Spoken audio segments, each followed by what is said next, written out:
ধরি না তবলে ছাড়ি না। আপনারা কি শুনেছেন আপনাদের এলাকা থেকে মানুষকে ছাড়িয়া, একটা মানুষকে ছাড়িয়া আজরাইল চলে গেছে, এমন কি হয়েছে? এই মুসলমান না,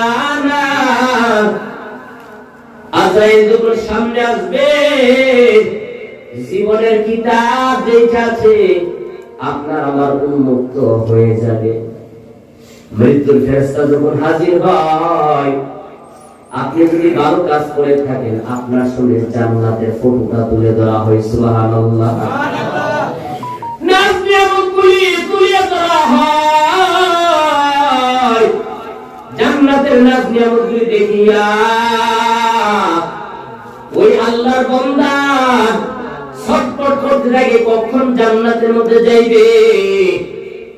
এবং ভাবে মৃত্যু হয়। আল্লাহর নবী বলেন, মায়ের স্তনের মধ্যে বাচ্চা দুধ খাইতে খাইতে যেভাবে ঘুমিয়ে যায়, একজন নেককার বান্দা এইভাবে করিয়া আস্তে করে ঘুমাইয়া যায়।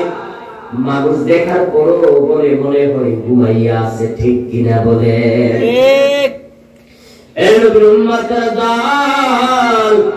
আর যদি কোন বেঈমানের মৃত্যু হয়, জাহান্নামের ফটোটা তার সামনে, জাহান্নামের ভয়াবহ আযাব তার সামনে তুলিয়া ধরা হয়।